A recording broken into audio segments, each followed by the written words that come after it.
De l'argent public, on ne va pas s'y dérober. Il y a évidemment des mutualisations européennes, c'est l'objet du Conseil européen. Je pense qu'il y a des pistes intéressantes de mobilisation de l'épargne des Français. Ah bah tiens, en vrai, une bonne nouvelle. On galère déjà à remplir le frigo. Et en plus, faut qu'on paye une guerre. Qu'est-ce qu'ils sont cons. Mobilisation volontaire. Des programmes d'armement, c'est de l'industrie. En plus, c'est de l'industrie française. On n'achète pas à l'étranger. C'est de la création de richesses sur le Donc appeler territoire les Français à national. mettre de Ce l'argent sont des pour équipements l'armement. de défense. Eh, t'entends ça, chérie? Non, sérieusement. Non, ils sont vraiment comiques au gouvernement. Non, le mieux directement, c'est qu'on se mette à quatre pattes et qu'on se fasse en l'écu direct. Qui parfois vont avoir des durées de vie de 10, 15, 20. Un porte-avions, c'est 40 années. Ça veut donc dire que vous pouvez amortir. Donc là aussi, c'est une réflexion avec Éric Lombard. Emmanuel Macron nous a demandé de l'introduire. Bah, tu vois, je t'avais dit, il veut nous introduire un truc dans le huc. Tu sais, je suis pas un fou, hein. Il veut nous introduire un truc dans le introduire. C'est de se dire, pour les Françaises et les Français qui veulent placer de l'argent de manière patriotique, voire rémunérer cet argent, alors c'est patriotique, donc on imagine que les taux de rémunération seront peut-être modestes, j'en sais rien. Comment elle est bonne, la farine qu'ils mettent dans leur pif. Waouh, complètement starbée.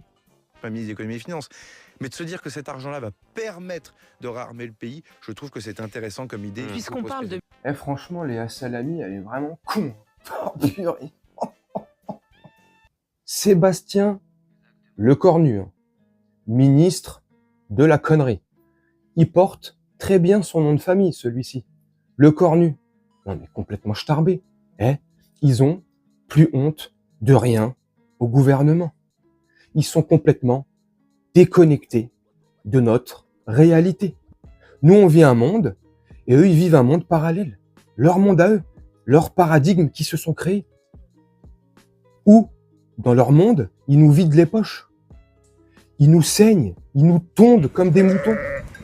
Et on dit rien, et on continue à avancer, tout droit dans un mur. Ils sont complètement starbés. Mais vraiment. On n'en peut plus de partout. On galère pour une majorité des Français. Bien sûr, c'est pas tout le monde, mais la majorité, on galère dans le quotidien. C'est rébarbatif, je me répète tout le temps. On galère à payer nos factures, à ceci, cela, à payer des soins, l'école, tout part en sucette totale. Et nous, depuis 3 ans, on finance une guerre à hauteur de milliards et de milliards et de milliards. Une guerre en Ukraine. Mais nous, on nous laisse tomber. Et là, le cornu, là, le starbé, là, il demande à ce que les Français participent à la guerre, à financer la guerre là-bas. Mais vous êtes malades. On galère déjà à se faire plaisir, tout simplement. Juste un petit kiff. Juste un tout petit kiff. On y arrive. Pour certains, pour beaucoup, on n'y arrive pas. Et là, faut que, dans notre galère quotidienne, on puisse mettre un petit peu de côté, qu'on puisse un petit peu épargner pour les Ukrainiens, pour Zelensky et tous ceux qui tirent les ficelles là-bas, là, tous ces psychopathes en puissance. Mais non, mais franchement, la France, l'Union européenne, c'est devenu un bourbier. Vraiment, je le dis avec toute ma sincérité, vraiment.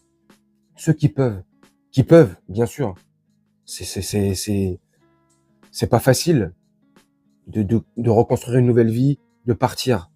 Mais pour ceux qui le peuvent, pour ceux qui ont les moyens et qui ont la motivation, qui n'ont pas peur du lendemain, je vous invite sincèrement à quitter la France. Vraiment, hein, je vous dis ça à contre-cœur. Hein. Et même l'Union européenne. Et faites votre vie ailleurs. Moi, je pense vraiment, et ça me fait chier de dire ça. Vraiment. Mais moi, je pense que la France et l'Europe, c'est foutu, en fait. C'est complètement foutu, avec des dirigeants pareils, là. Et puis, après Macron, si, en 2027, bien sûr, il y a des élections qui se passent normalement, normalement, oh, c'est super. Mais ça sera pire que Macron. Ils sont en train de nous vendre Bardella, là. Ils sont en train de nous installer Bardella comme ils ont installé Macron il y a 7 ans, 8 ans. Ouais, un peu plus de 8 ans. Donc ça sera pire. C'est pas prêt de s'arranger. Tant que les banques contrôlent les pays, tant que les banques contrôlent Bruxelles, tant que les pays doivent rendre des comptes aux banques, des comptes, ouais, ils en ont ouvert beaucoup, ouais. Offshore aussi, ouh. Eh ben, ça s'arrangera pas. C'est mort.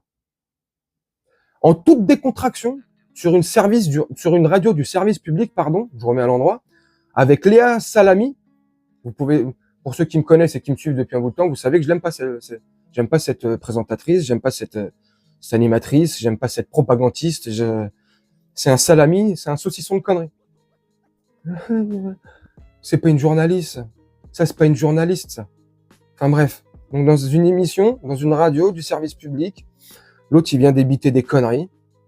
Encore et encore. C'est que le début, d'accord. Francis Cabrel le disait assez souvent, dans sa cabane au fond du jardin. Oh, petite Marie, elle en a pris plein le cul. Mais là, c'est plus la petite Marie. Là, c'est la France entière qui en prend plein le cul. Je déconne, hein, bien sûr. Mais franchement, donc ils sont là, en roue libre totale, parce qu'ils savent qu'on branchera pas, en fait. Il y a eu l'épisode des gilets jaunes, les Yellow Jackets, où on s'est bien fait déglinguer la tronche. On n'a pas bougé, plus que ça. Ils ont bien vu. Il y a eu la période du Comic 19, et là, ils ont bien vu qu'on était des moutons finis. Nous, les Français, et d'autres pays dans le monde, hein. Mais là, je parle pour nous, les Français. Ils ont bien vu qu'on pouvait leur faire accepter tout et n'importe quoi. À partir du moment où les Français ont accepté de faire des autorisations pour sortir dehors, moi-même, hein, je me suis dit, franchement, c'est foutu. C'était il y a 4-5 ans. Quand je vois là, depuis 4-5 ans, ce qui se passe, on accepte tout, on branche presque plus. Après, je peux comprendre, hein, pour certains, je l'ai déjà dit souvent dans des vidéos, bon, voilà, certains qui n'osent pas, d'autres qui se sont tellement fait taper dessus qu'ils veulent plus. Donc ça peut se comprendre aussi, mais dans la majorité, qu'on se laisse faire comme ça, enfin bref. Donc ils veulent encore nous saigner, c'est génial. Et ce que je pense, hein, c'est qu'ils vont nous sortir encore un sondage demain ou après-demain, comme le fameux sondage qu'ils ont sorti il y a 2-3 jours. 64% des Français sont prêts à financer, vous voyez toute la connerie. Bon, demain, ils vont nous ressortir un nouveau sondage. 64% des Français sont prêts à accepter d'ouvrir un compte épargne pour mettre de côté, puis pour envoyer. Et vous avez pas remarqué, et je vous conclue la vidéo là-dessus, à 90%, si ce n'est pas à 95%, alors là, je vous sors un pourcentage comme ça, c'est clair, mais en très très grande majorité, la plupart des instituts de sondage, quand ils sortent un sondage, que ça soit sur ce que les Français pensent de la guerre en Ukraine, ce que les Français pensent de Emmanuel Macron, ce que les Français pensent de la politique mise en place par notre gouvernement, bref, à chaque fois qu'il y a un sondage sorti par l'IFOP, toutes ces conneries là, nos instituts de sondage, c'est toujours 64%. Vous n'avez pas remarqué ce chiffre, 64%? Ça commence à faire beaucoup, donc je sais pas ce qu'ils ont avec le 64.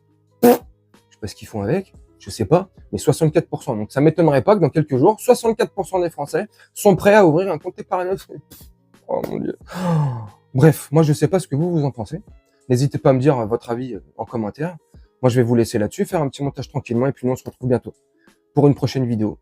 Je vous souhaite une très bonne journée, une très bonne soirée, ou une très bonne nuit. Ciao.